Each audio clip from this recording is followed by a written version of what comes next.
The Cost of Living is based in Calgary. The show is produced by Daniel Nerman, Ellis Cho, and Jennifer Keene, with help from Caroline Ferris. Our executive producer is Tracy Johnson. I'm Paul Habersrud.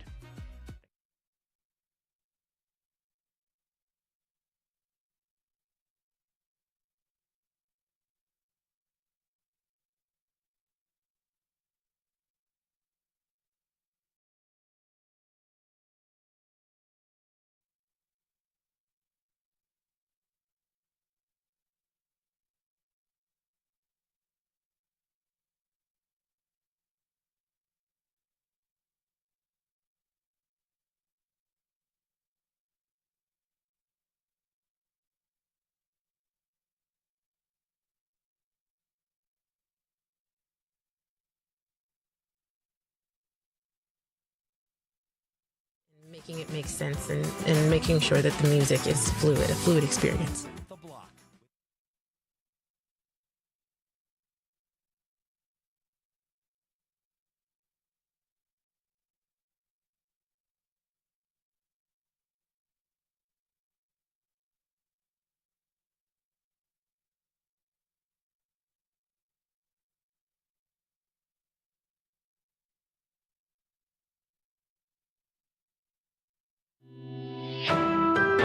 This is CBC News. Good afternoon. I'm Josh Crabb in Winnipeg. At noon, it's 0 in Sprague, minus 22 in Gillam, minus 8 in sunny downtown, headed to a high of 0 today in Winnipeg. Today is the day. The long-awaited community safety teams begin their first day of patrolling Winnipeg transit buses. As CBC's Cameron McLean reports, the Union for Bus Drivers hopes to see quick results. The first cohort of 21 community safety officers will start by focusing on bus routes connected to downtown. They've been trained to de-escalate dangerous situations, provide emergency first aid, and help vulnerable people get resources. The officers also have the authority to arrest and detain people. Mayor Scott Gillingham announced plans for the team in response to rising safety concerns on buses. Chris Scott, president of the Transit Union, says drivers will wait to see what effect the team has. He hopes to see improvements within a couple of months. The Winnipeg Police Association filed a grievance with the city over the safety team, arguing only police should have the authority to arrest people. But Gillingham said the grievance would not impact the start of the team's work. Cameron McLean, CBC News, Winnipeg. It's a sign spring is just around the corner. Crews are heading out onto the Red River today to begin cutting ice to prevent ice jams. The Amphibex will move up the river for 28 kilometers from Selkirk to Netley Marsh.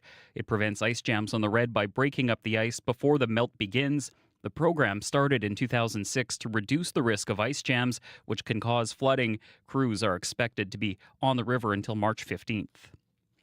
The Manitoba Advocate for Children says more supports need to be in place to help moms coming home with new babies. In December, a 2-month-old infant died from malnutrition. The 27-year-old mother has now been charged with manslaughter. She is an evacuee from Lake St. Martin First Nation. The chief says if she had been in the community, she would have had support. Advocate Sherry Gott says it can be difficult for moms who are in the city away from family. When you're in the city, you're isolated. You're away from all your natural supports. So we would hope that, the public health would visit that new mother in the hotel or wherever they're staying. We have programs like that here in Winnipeg. Gott's office investigates all child deaths in Manitoba. At the UN Security Council, 13 votes in favor, 1 vote against, 1 abstention. That's the Security Council president announcing the results of the vote on the latest Gaza ceasefire proposal. But because that one vote against was the U.S., the resolution was vetoed. The American ambassador to the UN said the proposal would interfere with ongoing efforts to negotiate a release of hostages in exchange for a ceasefire. The U.S. is expected to present its own proposal later today. A Russian pilot who defected to Ukraine has been found in Spain, shot dead. While Spain's government says it can't comment on the case, they believe he was living under an assumed name. Maxim Kuzminov flew a helicopter across the border with Ukraine last August. He says he switched sides because he opposed Russia's war on Ukraine. But instead of living in Ukraine, Kuzminov chose to move to Spain. Russian TV showed a supposed intelligence officer saying he didn't expect Kuzminov to live long enough to face trial. A burnt-out car was found not far from Kuzminov's body. Quebec wants more than $1 billion from Ottawa to cover what the province has spent over the past 3 years processing asylum seekers. Quebec's immigration minister says the demand is justified because Quebec took in more asylum seekers than other provinces. Christine Frechette also wants Ottawa to ensure the burden is shared across the country. There's some good news today from the ongoing battle against inflation. The latest update is showing Canada's inflation rate dipped to 2.9% last month. That's down from 3.4% in December, which is a much bigger drop than most analysts were expecting.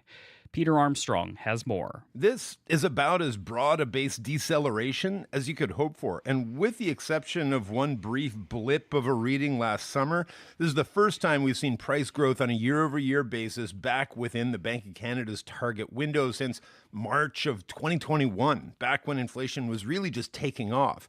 But look across the board. Gas prices down, food price growth way down, travel costs, the price growth there way down.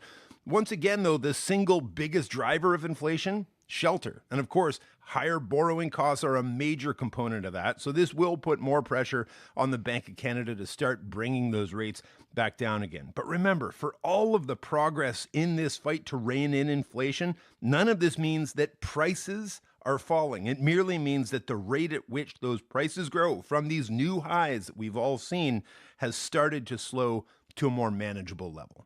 Peter Armstrong, CBC News, Toronto. Manitoba's inflation also slipped last month at 0.8%. It was 1.7% in December. And that is the CBC News from Winnipeg. Your next local news is at 12:30. Today, a sunny high of 0 in Winnipeg. Partly cloudy tonight, a low of -10 for Brandon. Today, mainly sunny, a high of -5.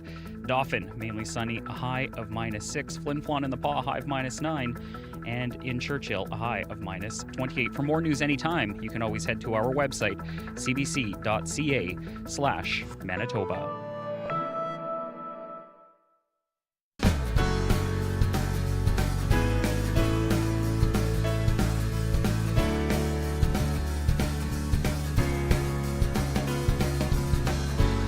Good afternoon, Manitoba. You're listening to Radio Noon here on CBC Radio 1, 89.3 FM, 990 AM, and everywhere on the CBC Listen app and on the CBC Manitoba YouTube page. I'm Corey Funk in for Marjorie Dowhouse. Good to be with you this afternoon. Well, coming up on the show, 100 years ago today, the Kinsmen Club of Winnipeg held its first meeting. We're going to hear how the Kinsmen are being honored for a century of service coming up after 12:30. But this half hour on the show, Brandon University Faculty Association members voted overwhelmingly in favor of a strike this weekend. We're going to hear from the Faculty Association's president coming up at 12:15. But first on the show, some Canadian senators are now using panic buttons due to a rise in safety concerns. We're going to hear from a Manitoba senator about what she's been experiencing.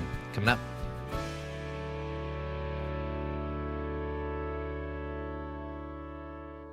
Well, many Canadian politicians have been subject to angry emails, threatening comments, and even the odd tense in-person encounter. But now, some senators have noticed a distinct escalation in the quantity of and severity of online harassment and threatening phone calls. Conservative Manitoba Senator Don Plett is one of them. He now carries a panic button after his car was surrounded by pro-Palestinian protesters who banged on the windows and climbed onto the hood of his car on the way to a caucus meeting this past November. There was no security around to help me, and I felt very, very unsafe.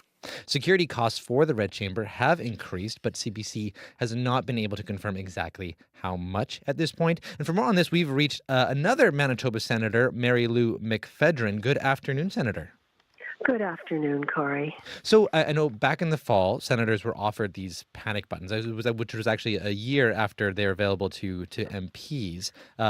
We just heard from your colleague there, Don Plett, and he clearly accepted that offer for a panic button. Do you use one of these?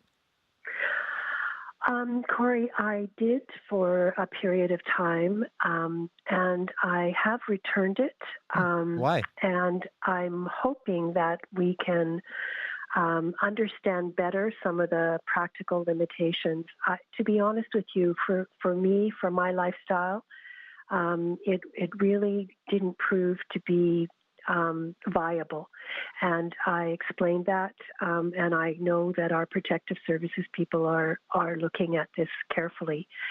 I also want to say that I too have noticed an increase, but interestingly enough, the increase in hostility is more with random encounters. I mean, I try not to identify my office when I'm traveling, when I'm in situations where people don't necessarily know me. When I'm back in Winnipeg, and I really need to get back to Winnipeg because it's so important to get out of the Ottawa bubble, I experience actually the opposite. I experience an increased sense of safety to when I'm in community events, when I'm attending different functions, and I am there as a senator. But I have also changed my living situation, and I've increased the security of my home. Really? And so tell me a little bit more. So originally you accepted one of these panic buttons. You've increased the security of your home. Why do you initially feel like you've had to update those security measures? I think because of the random nature of what I was starting to experience, starting back in the time of the convoy. Like Senator Plett, not as extreme as his situation, but I had a situation when the convoy was occupying Ottawa. And I'm very grateful to Senate Security, who I guess saw it happening. I was on the street and saw it happening and came out very quickly and moved very quickly, moved me to a safer situation very quickly. I think the introduction of the alarms, the personal alarms, is a good idea. And I think that we will learn from this initial experience, and we probably will move to greater efficiency that works with the lifestyle of a senator. And what about, and there's those in-person ones that are clearly a concern. Have you seen an increase in calls and threats and things like that as well? Oh, yes. Hundreds of emails on a daily basis. Every time there's any kind of media coverage, the comments are, I don't know, roughly, in my experience, like 5-1, 5 nasty, sexist, incredibly rude, incredibly ignorant, compared to one that is a fair-minded comment. And it's just like a storm that hits whenever there's any kind of media coverage. And how does this impact the work that you do on a day-to-day basis? Do you find it's hindered because you need to worry more about security concerns? I haven't, no.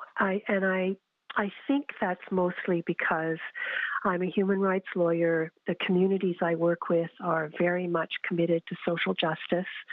And when I'm home, I'm often in meetings and events that are very much connected to social justice issues. And there's a very strong sense of solidarity and community at those events. And is that one of the reasons why you decided to no longer use a panic button? So, why did you want to give it back, and you think you don't need it anymore? I travel a lot, and it actually came off the chain, and I spent a fair bit of time retrieving it. There were some issues with it being charged properly, just very small practical issues. And as I said, I really believe that this is under examination, and that it will probably be possible very soon to have some kind of device that's perhaps better suited to the kind of active schedules that we have to keep as senators. One thing, when there's an increase in security, I know it's not like you have a bodyguard following you around, or I don't know, do you, or how does that work when you go place to place?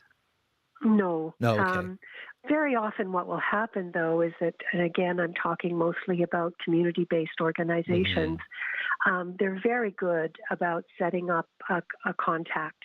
and making sure that there's someone there to meet me. There's that extra support and awareness that comes with being based in the community. Because I guess, as security measures increase for politicians, I know MPs probably, it seems like, have experienced in these kind of issues for a little bit longer, just because of the nature of, being more public with things like elections, things like that. There's a sacrifice there in terms of accessibility to politicians, right? Is that a concern that you have going forward? I think that what has happened is that there is a second look. There is a pause. There is okay, do we know this organization? Do we know this individual? And I'm certainly grateful to my own team in my office who take that time. And that might slow things down a little, but I haven't heard anything from any of the people with whom I work quite closely that they've felt that there's been a reduction in our responsiveness. But it does take that bit of extra effort and extra time just to be careful. And overall, do you feel less safe than you did when you started as a senator in 2016? Oh, yeah. I didn't even think about it, and there's no doubt whatsoever that I get off a plane, I go into a meeting, I think about the route that I'm going to travel, I think about, all right, are there sections that I have to go through where I may be known and no one's with me? But there's a thoughtfulness now that when I started 7 years ago, not for a moment did I consider these factors.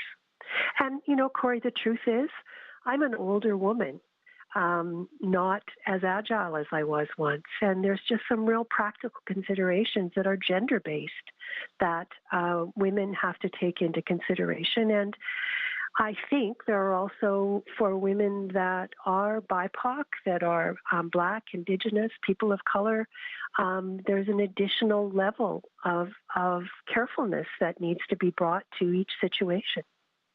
And this is, I guess, a big kind of, high-minded question, but, do you see a solution do you see this ever resolving things, feeling safer beyond, just increasing security? Like, what needs to change in our public discourse, for things to calm back down, to say to the time when you started as a senator?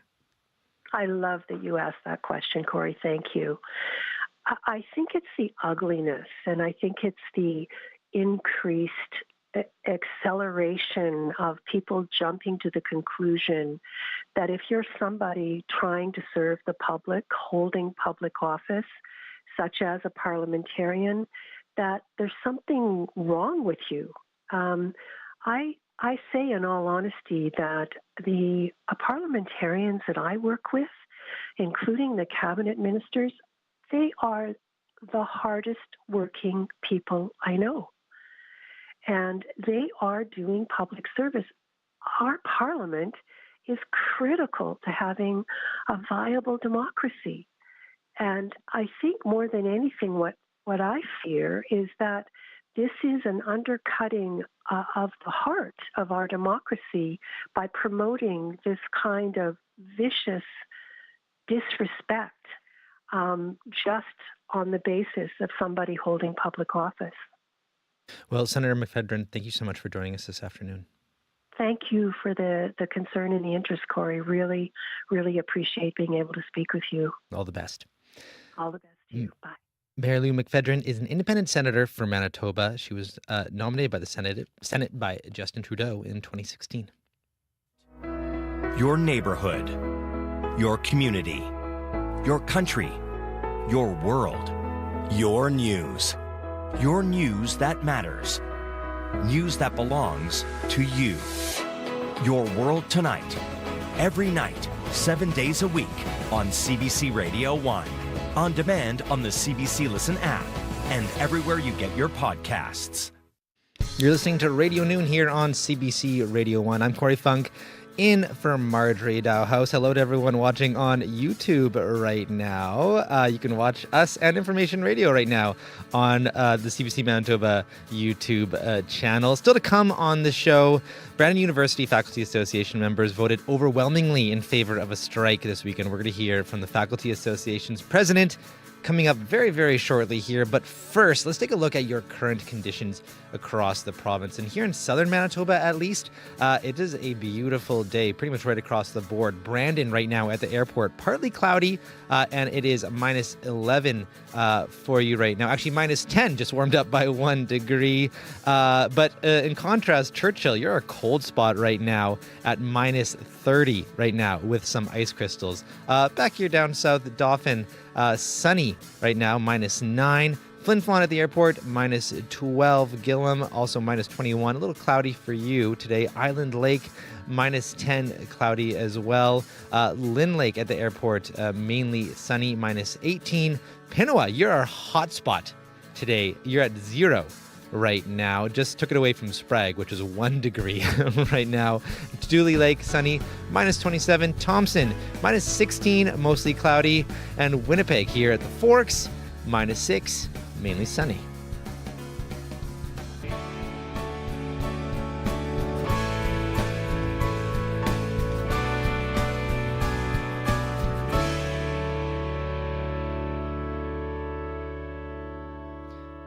Well, staff at Brandon University have voted overwhelmingly in favor of a strike mandate.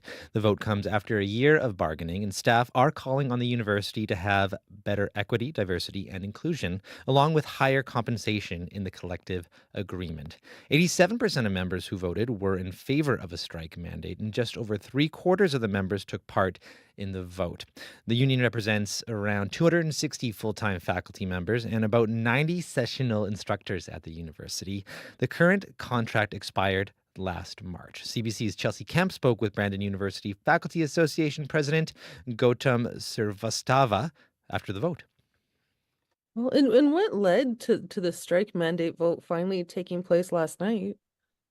I think, a bunch of things. I think there's been really slow progress at the table. I think if you think about our last negotiation round, I think everything was wrapped up within a few months. Granted, in that negotiations, compensation wasn't on the table because of the government's mandate as far as raises in the public sector. But regardless, I think things for my negotiating team were slow progressing. And I think it's gotten to the point now where more time has been made available at the table for the two sides to discuss. And I think it's important for the administration at BU to understand that we're serious and we really want to get this done. Yeah. Well, and it's interesting timing. There was a release that was sent to me this week, specifically studying most affordable universities in Canada. Brandon came in second, and we had some of the most affordable tuition in the country. What does that say about negotiations and pushing to have, professors better paid? Well, the pay increases that are on the table right now are modest, taking into account what I said earlier about an 4-year period of our last a collective agreement that didn't have much of any increases. I think what we're looking for more is modest in comparison to that. I think a lot of the focus this round has been on transformative language as far as equity, diversity, inclusion, and decolonization, and the indigenization of our collective agreement. I think that's been more of the focus of the work at the table. And then, some of the other priorities are rights and responsibilities, general housekeeping, and workload. And so, taking all that into consideration, I think what we're looking for is a good collective agreement with a lot better language that's going to represent all of our members, regardless of their background. Yeah. Well, and when it comes to those, costs that are being pushed for, along with, equity, diversity, inclusion, decolonization, how is that affecting retention right now? Like, what's it like trying to keep faculty? And in turn, how does that affect, student education? Yeah, I think, it's always been a struggle in, some of these universities that are outside of the big centers retaining good faculty members. And I think, a good salary compensation package that new members to the Faculty Association can receive can really help with that. And so I think that's part of the picture. But, retention doesn't stop when you get them in the door, when you get members in the door. Retention needs to continue because new faculty members from equity-seeking groups often struggle fitting into new areas or new demographics, and they need that constant mentorship and support from both BUFA and administration. And so these are some of the things that we're looking for. We don't just want to recruit and have a tick mark next to people's names that, we have new members from these equity-seeking groups. We want to retain them. We want them to become part of our community and contribute not only at the university level, but also at the Westman community level. And from our previous interviews on other issues that's what I'm all about is making a community that everyone can contribute to and feel a part of. Well, and do you see strike being inevitable at this point, or can it be rerouted? Especially because I know it is reading week. Does that kind of buy time so kids aren't affected? I don't think in my mind that a strike is inevitable. I think that time needs to be spent at the table together with the two negotiating teams. Now that we have this strike mandate that says that our membership is behind us, try to work through whatever is left at the table to get a good deal that everyone can be happy with for the next 3 to 4 years. And if that, doesn't come to fruition, when would we expect to see people picketing? Yeah, that's a good question. No real specific dates have been talked about. I think I should probably on that one defer to my negotiating team. Now, our negotiating team kind of has the power to go at the table and do what they need to do to get a good deal for our membership. And if the time comes, the negotiating team will advise the executive as to what the situation is, and then we can make an informed decision based on that advice.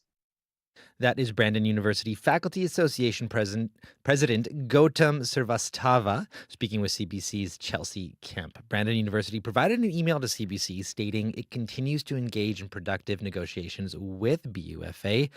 The university says bargaining teams have meetings scheduled into March and that progress is ongoing. And a spokesperson said Brandon University does not have any further comment at this time. Hi, I'm Una Chaplin, and I'm the host of a new podcast called Hollywood Exiles. It tells the story of how my grandfather, Charlie Chaplin, and many others were caught up in a campaign to root out communism in Hollywood. It's a story of glamour and scandal and political intrigue and a battle for the soul of a nation. Hollywood Exiles, available now on CBC Listen or wherever you get your podcasts. 12:26 right now, and got time for a little bit of music ahead of your news. From Winnipeg's Cassidy Mann, this is Along for the Ride.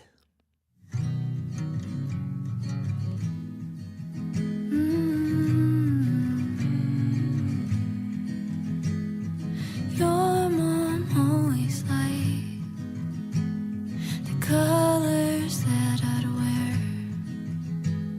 I'd show up at the house and she'd say she missed me there. I was your sidekick, your right-hand man. You had the blueprints, the better plan. It was easier to love someone else's dream. If all of it blew up, well, it wouldn't be on me. But a heat on the passenger side, you can't hit the brakes if you're only along for the ride. Dishes in the sink, I'd always get there first. Put your music on, I can't complain, there's worse. But I knew there was better too, and it sucks spending time just to lose. It was easier to love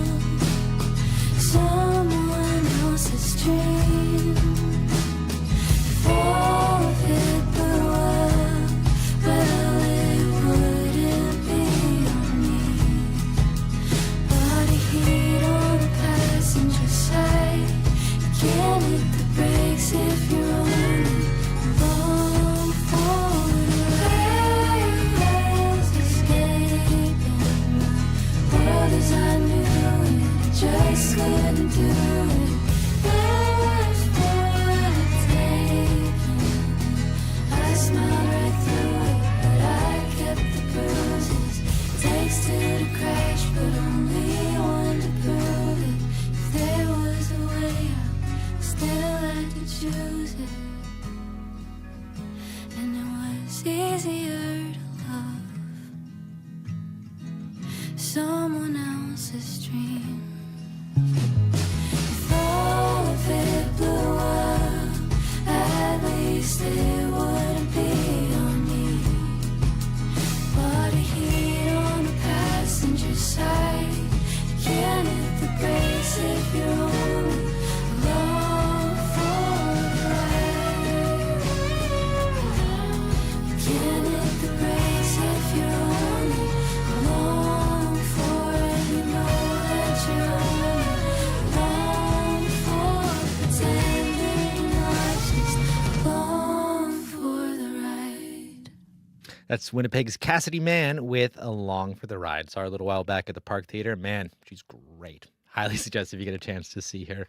Well, coming up later on Radio Noon, a Winnipeg Service Club is recognized for giving back for 100 years of service. That's coming up after your CBC Winnipeg News.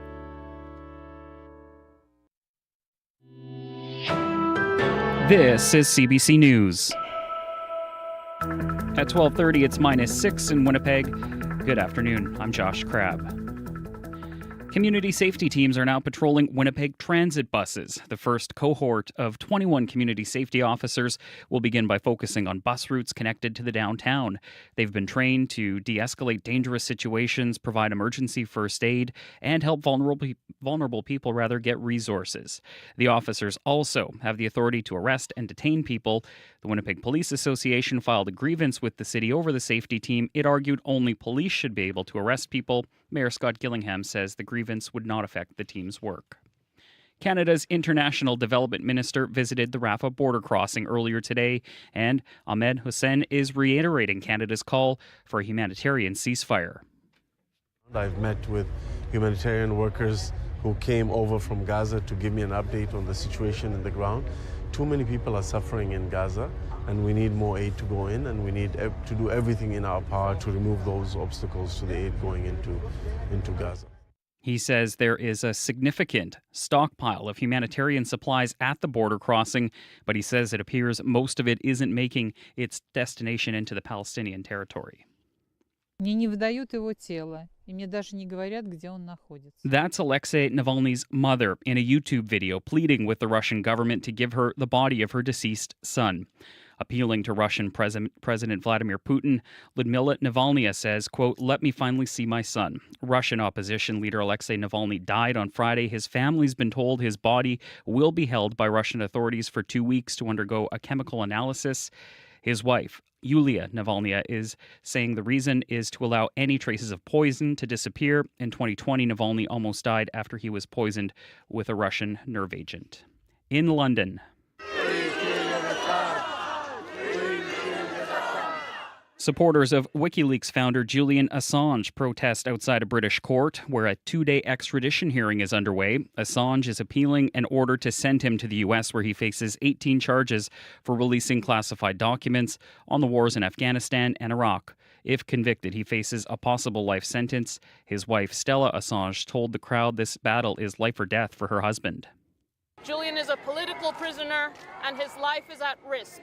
The United States plotted to murder my husband. This case is an admission by the United States that they now criminalize investigative journalism. It's an attack on the truth, and it's an attack on the public's right to know. If Assange loses, the UK could extradite him within 28 days of a ruling. It's a sign spring is just around the corner. Crews are heading out onto the Red River today to begin cutting ice to prevent ice jams. The Amphibex will move up the river for 28 kilometers from Selkirk to Netley Marsh. It prevents ice jams on the Red by breaking up the ice before the melt begins. The program started in 2006 to reduce the risk of ice jams, which can cause flooding. Crews are expected to be on the river until March 15th. And that is CBC News from Winnipeg. Your next local news is at 1:30. Those machines look so wild to me. Those things they're like hovercrafts, but also cranes. They're great. Yeah, they're like very Very Manitoba. Really fun to watch. Very Yeah. fun to watch. I wish I could get like a small figurine for my desk or something like that. Yeah. There's probably one kicking around somewhere. Yeah, you would there's think. got to be. Well, thank you very much, Josh. You're welcome. That's Josh Crabb at our CBC News Desk. You're listening to Radio Noon here on CBC Radio 1. I'm Corey Funk, in for Marjorie Dowhouse. And here in studio, I'm also joined by our CBC weather specialist, Riley Lachuk, who has a look at your forecast. Hello there. Good afternoon. We're looking at, a fairly sunny balance of the work week here, well, at least in southern Manitoba. The north, Corey, a little bit different. We'll talk about that in just a second. Today, we're looking at -4 in Winnipeg. Generally looking at temperatures around -4, -5 across southern Manitoba for this afternoon. Right now, Winnipeg is sitting at -7, -10 at the moment in Brandon. Light winds through the day today. So we're looking at winds west at 10, and then we're looking at winds that will stay fairly light as we get through the night into the day tomorrow. So partly cloudy overnight tonight, mix of sun and clouds once again through tomorrow. We're looking at a high of -3 in Winnipeg. Generally, like I said, across southern Manitoba, -4, -5, -3 for the day tomorrow. So another above seasonal day on the way for your Wednesday. Thursday, a mix of sun and cloud. North winds gusting to 50 with a high of 0. And then temperatures, really fluctuating quite a bit. -6 for Friday. +6 for Saturday under a sunny sky. Long range could see maybe some snow as we get into the early part of next week. I did mention a bit of a different story for northern Manitoba. We have an area of low pressure tracking across the territorial boundary. This will spread some snow into areas like Thompson, through the God's Lake, Gillam, Shamattawa region through the day on Wednesday. Generally, it looks like about 5 centimeters of snow through northern Manitoba. Could see some higher pockets of heavier accumulation. Thank you very much, Riley. No problem. That is our CBC weather specialist, Riley Lachuk.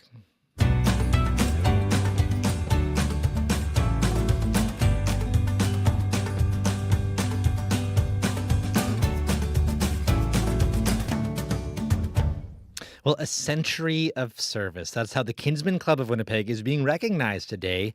And earlier today, Sport, Culture, Heritage, and Tourism Minister Glenn Simard announced February 20th will now be known as Kinsmen Recognition Day in our province. And today was chosen because on this day, February 20th, 1924, the Kinsmen Club of Winnipeg held its first meeting. And since then, it's done a lot for the province, including, as you've probably maybe heard, Kinsmen Jackpot Bingo, but it's not limited to that, but I've played many rounds in my day. Here's Christian Tardy, the president of Kinsmen Club of Winnipeg, speaking at the club, their clubhouse on Rue Grandin in St. Boniface. Wow, what a full room. This is unbelievable.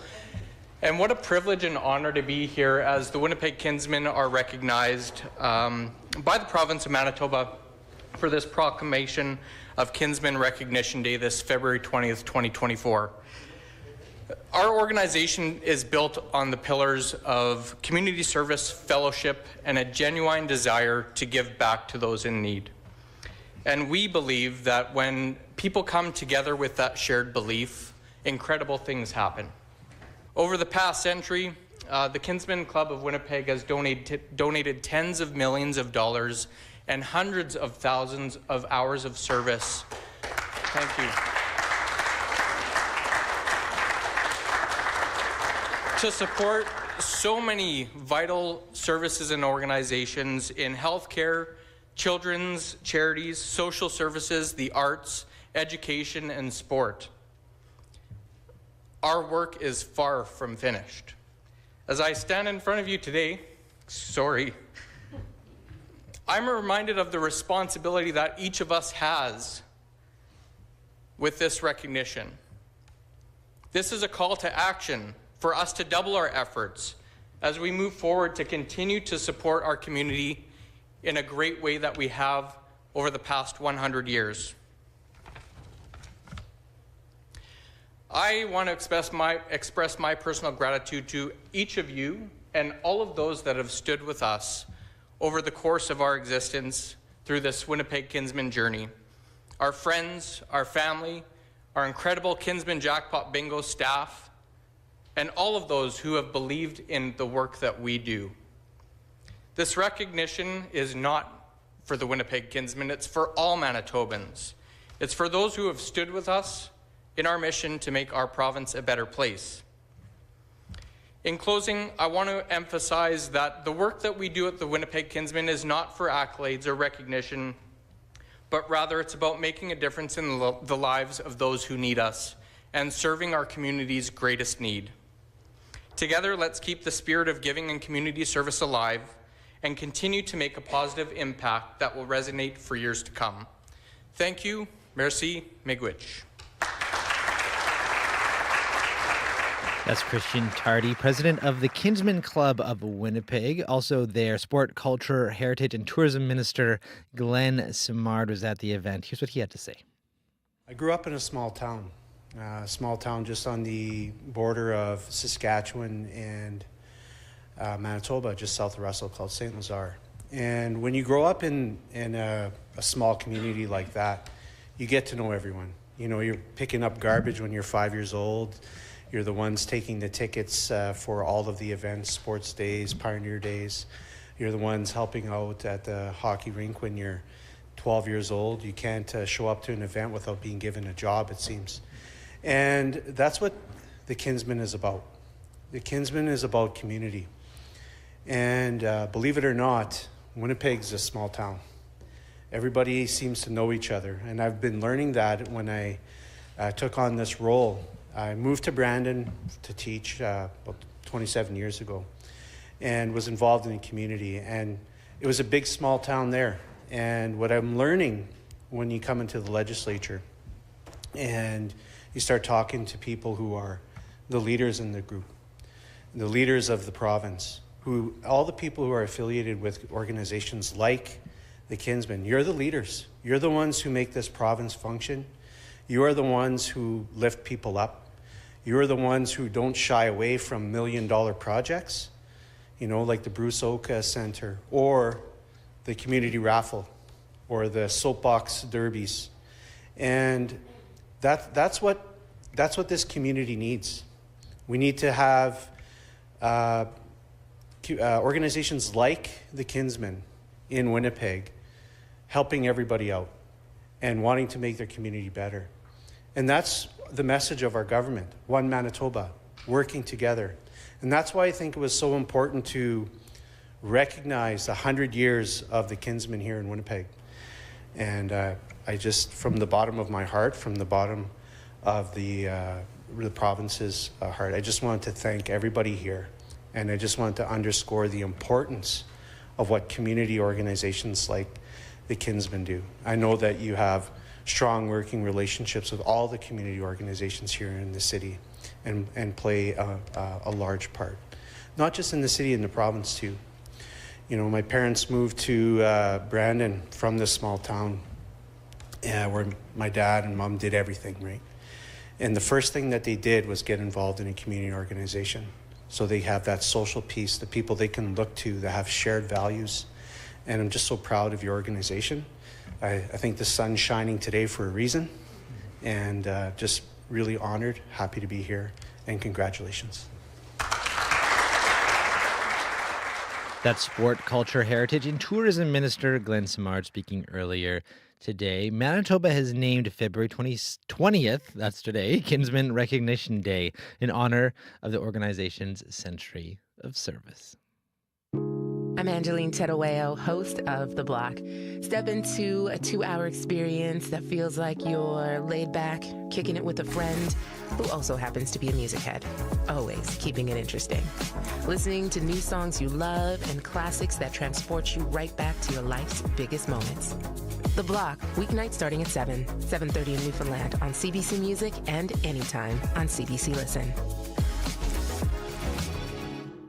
Well, you ever been sorting through your stuff in the basement and maybe you find something that you didn't really think was that valuable, then you maybe take it to, I don't know, an auction or something like that, and you find, maybe it's more valuable than I thought. Well, I've got a doozy for you. It's been called the greatest unopened find of the 21st century. A Regina family stumbled on an unopened case of hockey cards from the 1979-1980 hockey season, and that happens to be the year this little-known hockey player named Wayne Gretzky was a rookie.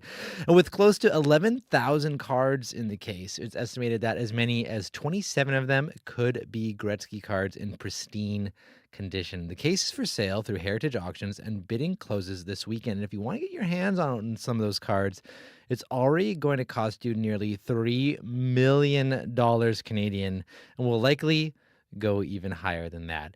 It had CBC's Jason Osler wondering whether you're holding on to anything you hope will be worth a lot one day. So he hit the streets to find out.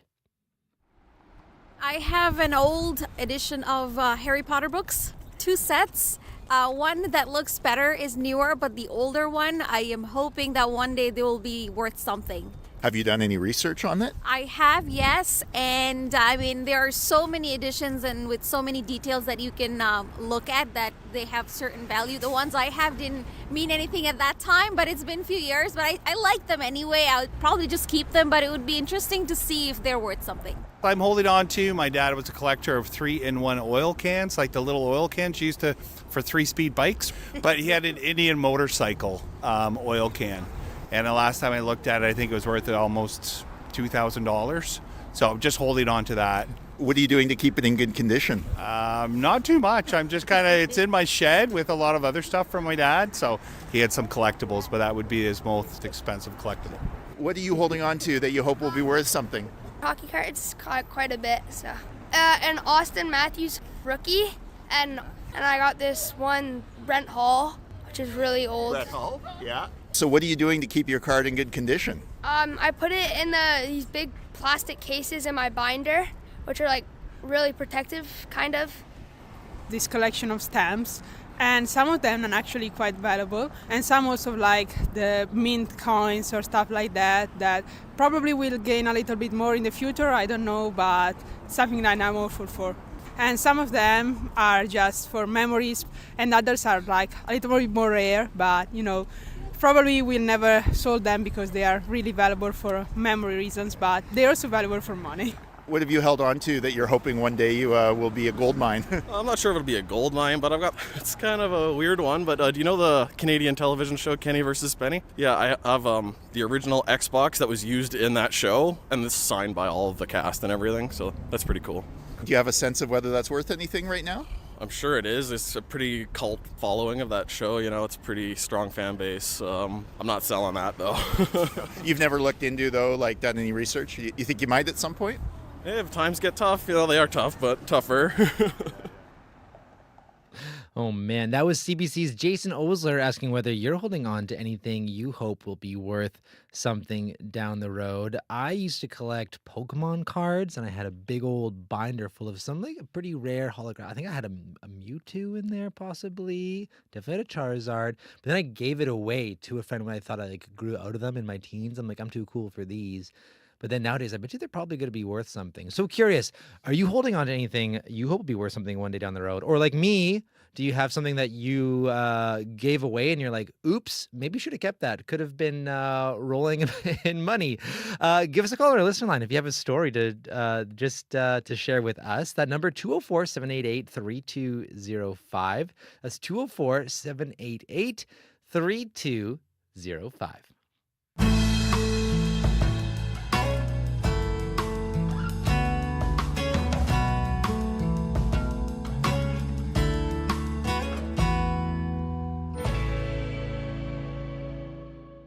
12:47 right now here on Radio Noon. I'm Corey Funk in for Marcy Marcusa. -6 right now in Winnipeg at the Forks. We're going to actually be heading for a high of 0 as things start to heat up. Quite sunny out there. Brandon right now, -10, heading for a high of -5 as well, mainly sunny. -9 in Dauphin right now, heading for a high of -6. In Thompson, -16, heading for a high of just -14. Well, a warning, this next story contains content some people might find disturbing. Manitoba's advocate for children and youth is calling for more help for new mothers after CBC is learning more about the mother charged with manslaughter in the death of her 2-month-old son. Winnipeg police charged 27-year-old Alyssa Ross with manslaughter last week, about 2 months after her son was pronounced dead at a home on Atlantic Avenue. An autopsy determined the cause of death was malnutrition. At a 2017 court hearing for an unrelated charge, her lawyer said the baby's mom was forced to leave her home in Lake St. Martin, First Nation, due to flooding. She was a teen at the time, and Lake St. Martin Chief Christopher Travers reacted to the news in a conversation with CBC's Sarah Petz. This probably wouldn't have ever happened if she was back in Lake St. Martin and with her community. Mm-hmm. This is manslaughter and a lot of victims fall for the streets, drugs, overdoses, all in Winnipeg. So I'm doing my best as a chief to work with what I need to do to bring people home. Now that people have been displaced for it's been over a decade, is the First Nation able to reconnect with those people, or provide them with any supports if they're not actually living on reserve? With a program called Jordan's Principle, I'm able to help people that need to that live off reserve in out here. So if they reach out, I'm able to help them. I'm able to help them get a house for off reserve members. I can do that, but they have to reach out. Sometimes the drugs and alcohol they fall short in the city of Winnipeg. Mm-hmm. How has that kind of what you've seen the people who have been displaced, what they've gone through and the challenges that they deal with? It's the streets of Winnipeg. It's hard living in Winnipeg, especially if you don't know individuals that now grew up in Winnipeg, but they want to come back home.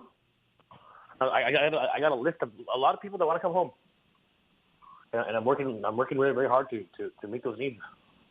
And a lot of people fall victims to violence here, to suicides, to drug overdoses, and to falling victims of rape, victims of different kinds of violence, addictions.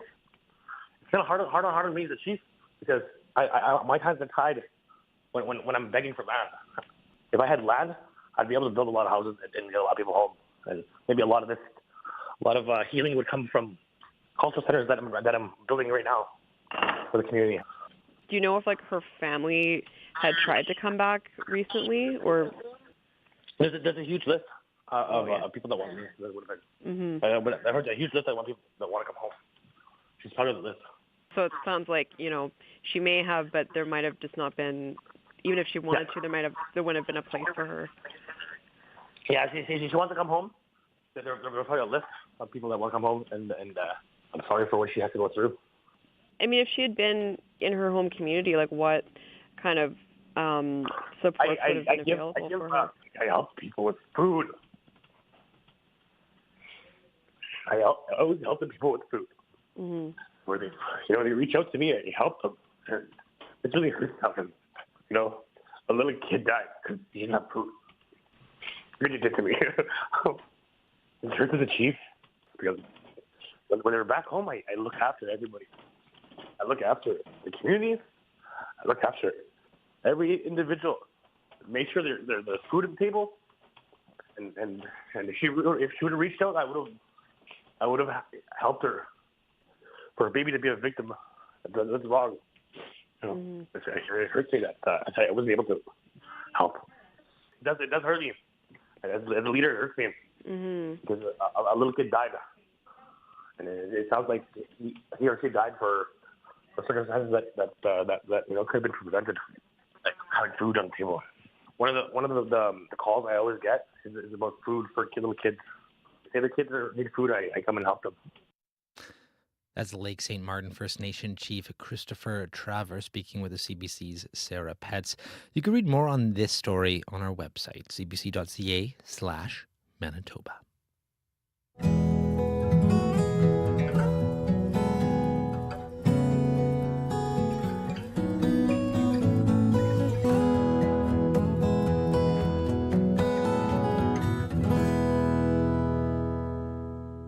12:52 right now. You're listening to Radio Noon here on CBC Radio 1. I'm Corey Funk in for Marjorie Dowhouse, and we've got time for a little bit of music here to ease you out of your lunch hour. Here is Leaf Rapids, a Winnipeg band, Leaf Rapids. Here they are with Starling to a Starling.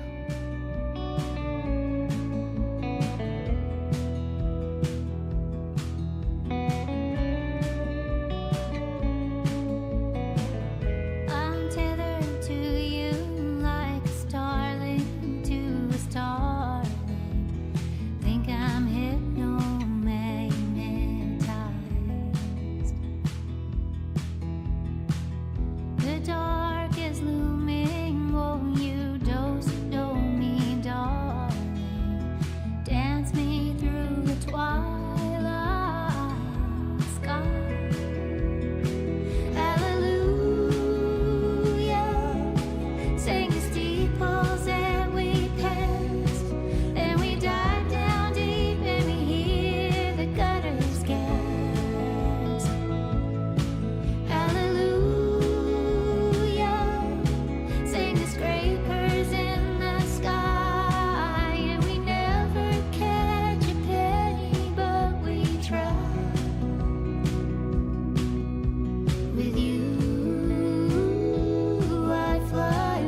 That's Leaf Rapids with Starling to Starling. They're from here in Winnipeg. Well, we're coming up to the end of the show here, but I am joined by Chloe Friesen, who's sitting in the host chair for Faith Fundal today on Up to Speed. And before we talk a little bit about what you've got in store for us, Chloe, I'm going to put you on the spot here a little bit. Okay. We heard this story before about the people who found those Gretzky cards. Yes. In the binder in the basement. $3 million just all of a sudden in their pockets. That's pretty helpful. You got anything that you're holding on to that you might hope pay off one day? I'm not holding on to. My story is similar to yours, Corey, where I got to an age where I was like, I don't need these anymore. I was a Beanie Baby kid. The classic. And then all those stories came out about all these Beanie Babies going for just millions. And I felt like maybe I had lost out on some money there. But I prefer not to think about that and the potential that there was in Beanie Babies. Yes. But yeah, I no longer have the Beanie Babies. Oh, I'm sure lots of people have the same story. Yeah. You get some comfort out of that. Yeah. Well, what you got going on in Up to Speed this afternoon? Yeah, today on Up to Speed, we're going to speak to the designer of the Winnipeg Jets' new Black History Month apparel line. It's going to be featured at tonight's Black History Night game against the Minnesota Wild. It's a gorgeous design.